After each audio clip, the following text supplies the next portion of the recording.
Boruto sudah ada di desa Konoha.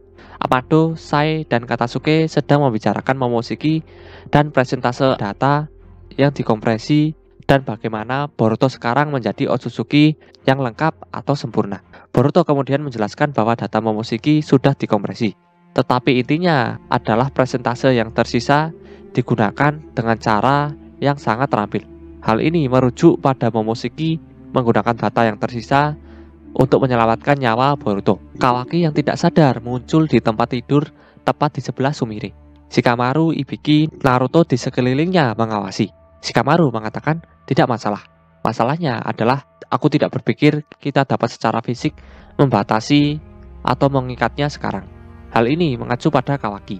Sumire tampak khawatir. Sumire mengatakan, kuharap ini hanya imajinasiku yang terus melayang, tapi sepertinya kau terlalu khawatir. Sumire mempertanyakan mengapa mereka membeli Kawaki untuknya dan bukan Amado. Saat Shikamaru sedang menuju keluar untuk menghadapi Amado, Sasuke muncul untuk pertama kalinya sejak kepergiannya. Dia telah menyelidiki Code. Dia datang ke Shikamaru dengan intel penting tentang tempat persembunyian Code. Sasuke mengatakan, aku punya sesuatu untuk dilaporkan. Jadi Sasuke mulai berbicara dengan Shikamaru tentang penemuannya. Sementara itu di tempat Daimon, Eida, dan Code, Daimon sudah terbangun dan dalam posisi menunggang kuda di atas Code. Eida berbicara tentang dia dan kemitraan Code yang hanya berfungsi jika dia mendapatkan Kawaki dan dia membantunya mempertahankan kekuatannya. Hal ini memacu pada mengangkat pembatasnya. Kemudian adegan berubah lagi ke tanda Shikamaru. Dia berjalan sendirian ke ruang kantor Amado. Saat berbicara dengan Amado, dia bertanya-tanya apakah dia benar dengan asumsi bahwa reinkarnasi Momoshiki tidak akan terjadi lagi. Shikamaru meraih baju Amado penuh kemarahan dan frustasi. Amado terkejut dan mengatakan, ada apa ini? Tiba-tiba Amado terkejut dengan itu. Lalu adegan berubah ke Mitsuki, Sarada, dan Boruto. Sarada dekat dengan Boruto, mencoba menyelidiki tandanya. 10 ekor disebutkan oleh Mitsuki mengacu pada Boruto yang sekarang menjadi 11. Otsutsuki yang matang dan bagaimana Boruto sekarang akan ditargetkan oleh Code membuatnya menjadi buah yang sempurna untuk ekor 10 atau Jubi. Jubi disebutkan oleh Mitsuki. Saat mereka berbicara tentang Boruto dan Code, Sasuke muncul dan mengatakan, Sarada benar. Mereka terlihat senang melihat Sasuke lagi. Bahkan Sarada berteriak memanggil ayahnya. Sasuke memberitahu tim 7 tentang Code, musuh mereka yang tidak boleh diremehkan, dan siapa target nyata berikutnya. Hal ini mengacu pada Boruto. Adegan kemudian beralih kembali ke Shikamaru dan Amado. Shikamaru mempertanyakan Amado tentang mengapa dia mengkonfigurasi ulang karma Kawaki dan melakukan prosedur tersebut tanpa persetujuan dari Naruto dan yang lainnya. Amado menjawab kembali dengan mengatakan bahwa setidaknya sekarang dia memiliki kekuatan untuk melindungi Naruto dan mengalahkan musuh-musuhnya. Adegan berubah menjadi awan ketegangan antara Amado dan Shikamaru yang berada dalam percakapan tatap muka yang panas. Saat Shikamaru dan Amado sedang melakukan percakapan, Code muncul dari tanda yang diletakkan di leher Shikamaru sepenuhnya. Hal ini mengejutkan Shikamaru dan Amado. Dengan gemetar, Amado memanggil nama Code dengan putus asa. Code mengatakan, sudah lama, Amado. Code berkata sambil menuntut Amado untuk mengangkat pembatasnya sehingga dia bisa mendapatkan kembali kekuatan penuhnya. Amado tampak ketakutan dan bingung tentang Code yang ada di depannya.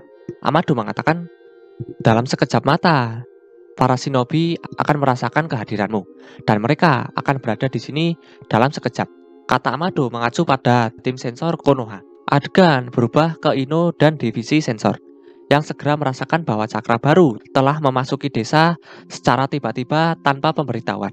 Ino mengatakan cakra ini tidak mungkin. Ini adalah Code di dalam lab Amado. Dan Shikamaru melakukan kontak sensorik.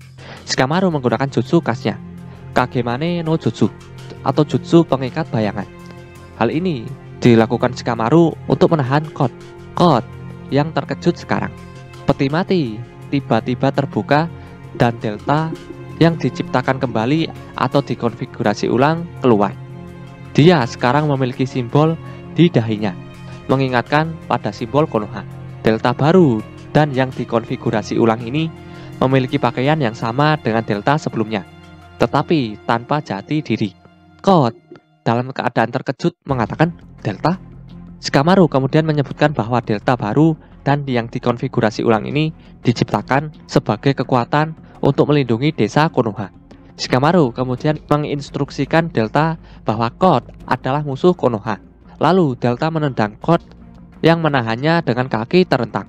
Code dibuat kembali dengan kejutan dan kejutan. Code masih ditahan oleh Delta tetapi berhasil menempatkan tanda cakar di dinding di sampingnya. Shikamaru mencoba untuk menghentikannya tapi sudah terlambat. Sebuah tangan terulur dari tanda cakar dan kemudian Eida masuk ke dalam pertempuran yang sudah intens ini. Amado sangat ketakutan. Dengan gagap menyebutkan nama Eida. Amado terkejut dengan Eida yang tiba-tiba berada di ruangannya dan ternyata masih hidup. Amado merinding ketakutan. Shikamaru bingung dengan tingkah Amado. Shikamaru bertanya-tanya mengenai siapa sebenarnya Eida ini. Delta tidak tahu siapa Eida. Tapi jika Eida berpihak pada Code, maka Delta akan membereskan mereka berdua. Delta pun menyerang Eida dengan tendangan. Namun secara mengejutkan, tendangan Delta tiba-tiba berhenti tepat di depan kepala Eida. Eida juga menghentikan cengkraman kaki kanan Delta yang mencengkram tubuh Code. Shikamaru terkejut dan menanyakan kepada Delta mengenai apa yang Delta lakukan. Delta sendiri juga ingin tahu ada apa sebenarnya. Shikamaru masih tidak paham dengan Eida. Shikamaru pun mengatakan situasi darurat kepada Ino melalui jutsu telepati dan butuh bantuan.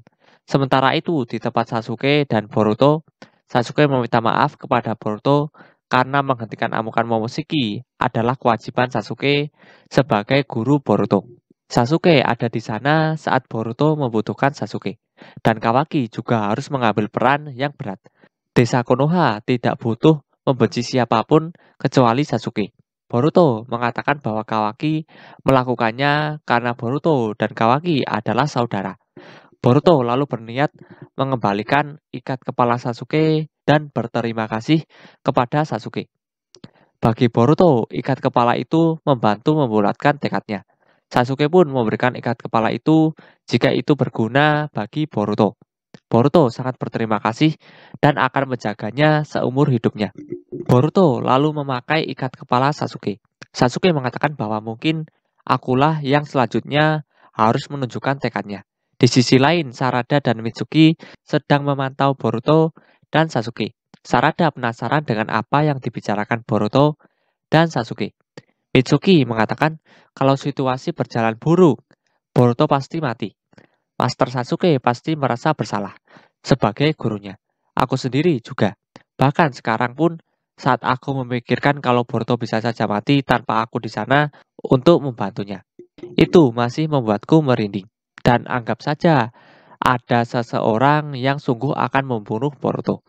Aku tak tahu apa yang akan kulakukan pada orang itu. Maaf, aku baru sadar kalau itu kedengarannya tidak mengenakan. Sarada mengatakan, aku benar-benar syok soal semua hal yang terjadi padanya. Dan aku sangat bersyukur dia bisa selamat. Tapi di tengah hal itu, aku mulai merasa semakin marah. Kau tahu, maksudku itu bukan salahnya. Aku tahu itu. Dia tak bisa mencegah semua ini terjadi. Tapi tetap saja, apa kita sungguh tak berguna? Kau tahu, aku ingin membantu dirinya lebih dari ini. Sebenarnya aku marah pada diriku sendiri. Mitsuki menanyakan kepada Sarada bahwa jadi kau memang suka pada Boruto? Setelah mendengar pertanyaan Mitsuki, Sarada merasa malu dan tidak mengakuinya. Mitsuki lalu mengatakan kepada Sarada bahwa kita harus jadi lebih kuat demi menghadapi Otsutsuki. Sarada mengatakan itu sudah jelas, karena jika tidak, aku tak layak menjadi Hokage. Sementara itu di rumah sakit, Kawaki terbangun. Sumire berdiri di sampingnya dan Naruto duduk di depannya. Ini membuat Kawaki ingat saat dirinya dan Naruto pertama kali bertemu. Naruto menyuruh Sumire untuk pergi sebentar karena Naruto ingin bicara berdua saja dengan Kawaki. Kawaki menanyakan kepada Naruto, "Kau tak akan menghukumku karena membunuh Boruto?" Sumire pun terkejut mendengar perkataan Kawaki. Naruto mengatakan kepada Kawaki, "Tenanglah, Boruto baik-baik saja. Kekuatan karmanya telah menyelamatkan nyawanya. Ceritanya panjang, tapi dia masih hidup. Kalau kau tak di sana, kita semua mungkin sudah mati. Aku tak mengatakan ini hanya karena Boruto baik-baik saja. Tapi aku bersyukur. Boruto juga merasakan hal sama. Dia bilang, kau mengambil peran yang menyakitkan. Kau sudah pernah mengatakan ini, Kawaki. Tapi tempatmu adalah di sini, di Konoha. Tidak dimanapun lagi. Semua orang di Konoha adalah keluarga bagiku, termasuk dirimu." Saat Naruto berbicara dengan Kawaki, Ino tiba-tiba memanggil Naruto lewat jutsu telepati klan Yamanaka. Ino memberitahu bahwa musuh menyerang di lab 3. Code dan satu orang lagi yang identitasnya tidak diketahui. Informasi ini juga didengar oleh Sasuke. Sasuke pun bergegas untuk menuju ke sana. Sasuke juga memberitahu Boruto dan mengajaknya. Sementara Naruto berpamitan kepada Sumire dan Kawaki kalau dirinya ada urusan penting. Sumire pun menanyakan keadaan Boruto kepada Naruto. Naruto sendiri mengatakan bahwa Boruto sehat seperti biasa dan tak perlu cemas. Kawaki melihat karma di telapak tangan kirinya dan mata kirinya pun berubah. Sementara itu di lab 3, Shikamaru menggunakan jutsu bayangannya kepada Eida. Eida pun terkejut kalau Shikamaru bisa menyerangnya. Itu karena jutsu Shikamaru tidak melukai Eida secara langsung. Eida tidak bisa bergerak karena jutsu bayangan Shikamaru ini. Namun Shikamaru merasa pusing dan demam aneh. Shikamaru berpikir kalau dirinya dan Delta telah terperangkap dengan semacam jutsu. Shikamaru ingin berbicara dengan Amado tanpa diketahui musuh. Shikamaru pun menyuruh Ino untuk menghubungkan dirinya dan Amado menggunakan jutsu telepati klan Yamanaka. Shikamaru menanyakan kepada Amado mengenai siapa musuh yang dihadapinya, serangan apa yang dia lakukan, dan bagaimana cara membalasnya. Amado mengatakan bahwa namanya Eida. Intinya, kita semua di sini saat ini adalah tahanannya. Kedengarannya memang konyol, tapi itu kenyataannya. Dia memantrai kita di tingkat insting bawah sadar. Walau apapun gendermu, kau, Delta, aku tak akan bisa lepas dari kemampuannya itu. Shikamaru menanyakan, bagaimana bisa? Amado menjawab, pusing, vertigo, demam, kesalahan pengambilan keputusan, kaku otot, dari ketegangan berlebihan. Masing-masing organ mengalami gejala yang berbeda. Tipe simple seperti Delta akan langsung terpesona. Shikamaru menanyakan bagaimana kita menghadapinya. Amado menjawab, tidak bisa. Setelah kau menjadi tahanannya, maka berakhir sudah. Eida sendiri tidak bisa mengendalikan kemampuannya ini. Dan efeknya akan bertahan hingga dia mati. Shikamaru mengatakan, hingga dia mati, jadi caranya sangat simpel. Amado mengatakan, kalau begitu coba saja. Kau akan lihat sendiri betapa percumanya melawan dia. Jutsu bayangan Shikamaru tidak akan bertahan lama. Dan Shikamaru sendiri hampir tidak bisa menahannya. Tubuh Shikamaru tidak bisa bergerak dan kunai yang ada di tangannya pun lepas. Melalui telepati klan Yamanaka, Amado mengatakan kepada Shikamaru, sudah kubilang percuma saja. Walaupun kau berpikir ingin membunuhnya, instingmu akan menolak pikiranmu itu. Berhentilah melawannya, jika tidak, pikiranmu akan rusak. Jutsu bayangan Shikamaru yang mengikat Code dan Eida pun lepas. Dalam hati, Shikamaru mengatakan, aku tak percaya. Bahkan Naruto dan Sasuke tak akan bisa apa-apa melawan kemampuan ini. Malahan, mereka akan lebih dalam bahaya karena Code yang menginginkan mereka mati. Shikamaru pun bingung mengenai apa yang harus dirinya lakukan. Kemudian, Code mencengkram tangan kanan Amado dan menusuk dada Amado di bagian kiri dengan tangan cakarnya. Amado berteriak kesakitan. Shikamaru pun mengingat perkataan Amado bahwa Amado bukanlah seorang profesional. Amado akan menyerah dengan mudah jika dipaksa melepaskan pembatas kekuatan milik Code. Shikamaru lalu menanyakan kepada Eida, "Eida, apa motifmu? Kenapa kau membantu Kot? Apa kau punya dendam dengan Konoha?" Eida menjawab, "Tidak juga. Motif Kot itu khusus bagi dirinya saja. Aku sama sekali tak peduli dengannya." Shikamaru menanyakan, "Lalu kenapa? Kenapa bekerja sama dengannya?" Eida mengatakan, "Ya, aku tak punya alasan merahasiakannya. Jadi aku tak keberatan mengatakannya padamu, karena kau gampang diajak bicara. Jadi kau tahu, aku menyukai Kawaki." Shikamaru dan Amado terkejut mendengarnya. Eida merasa malu dan mengatakan, "Aku hanya meminta bantuan coach soal itu. Sebagai balasannya, aku membantunya mendapatkan kekuatannya kembali." Shikamaru akhirnya mengerti dan berterima kasih kepada Eida karena sudah memberitahunya. Shikamaru lalu mengatakan kepada Ino bahwa situasi berubah dan Shikamaru mengganti rencana. Shikamaru meminta Ino untuk mengubah kode kunci pintu kamar tempat Shikamaru dan lainnya berada sekarang. Hal ini bertujuan agar Naruto dan lainnya tidak masuk, karena musuh memiliki kemampuan yang menyulitkan. Shikamaru meminta Ino untuk menahan mereka yang akan membantu Shikamaru. Shikamaru mempunyai tawaran kepada Eida. Shikamaru mengatakan kepada Eida, "Maukah kau berpindah ke Konoha? Pikirkanlah. Aku percaya kita bisa saling membantu. Dan setelah itu, kau bisa mengatakan kepada Kawaki perasaanmu atau apapun juga maumu." Eida pun terdiam.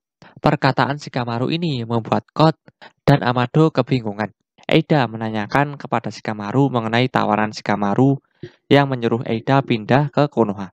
Shikamaru mengatakan bahwa itu yang terbaik kalau Eida ingin lebih dekat dengan Kawaki. Eida kemudian mengaktifkan kekuatan matanya. Kot khawatir jika Eida meninggalkannya. Sementara Shikamaru terkejut dengan kekuatan mata Eida dan bertanya-tanya mengenai apa yang dilakukan Eida. Sementara itu, Naruto berusaha masuk ke ruangan Amado, Shikamaru, dan lainnya berada. Namun pintunya tidak bisa terbuka.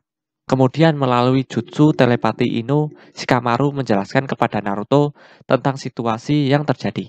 Juga alasan Naruto kenapa tidak boleh masuk ke ruangan itu adalah untuk melindungi Naruto dari jutsu musuh yaitu Eida.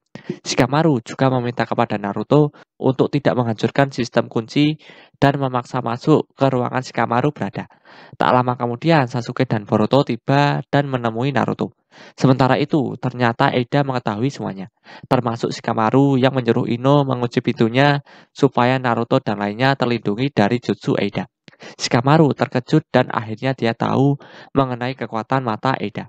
Amado kemudian menjelaskan kekuatan mata Eida kepada Shikamaru melalui jutsu telepati klan Yamanaka. Kekuatan mata Eida disebut Senrigan.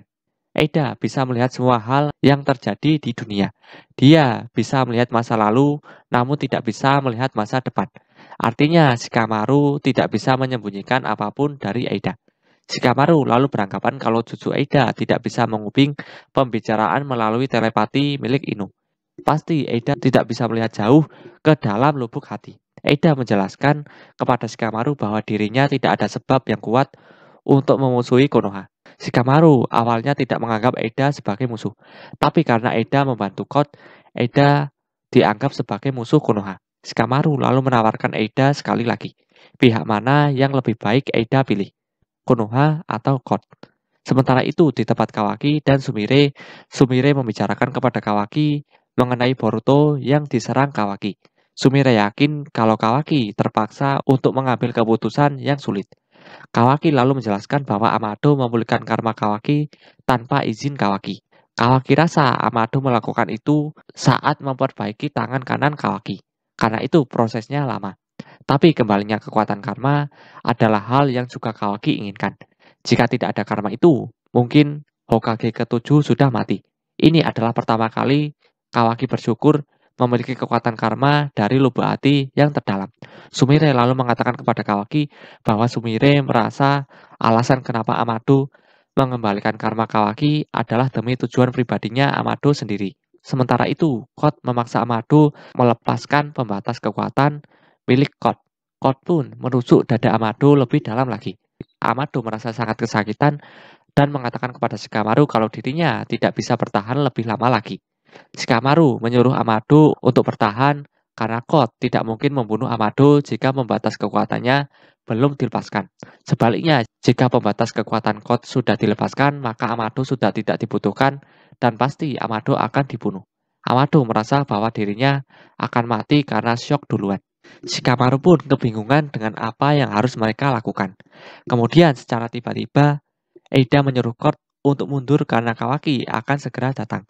Shikamaru berpikir kalau Kawaki mungkin berencana masuk lewat ventilasi dengan mengecilkan tubuhnya menggunakan kekuatan Sukuna Hikona.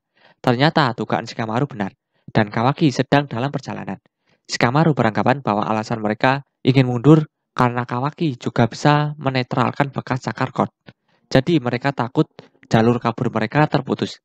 Amado lalu mengatakan kepada Shikamaru bahwa alasan mereka bukan hanya itu.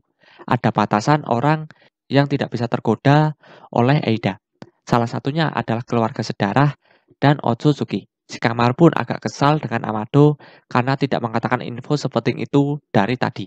Amado mengatakan kepada Shikamaru bahwa jika aku katakan, kau pasti akan langsung memanggil Kawaki ke sini, bukan?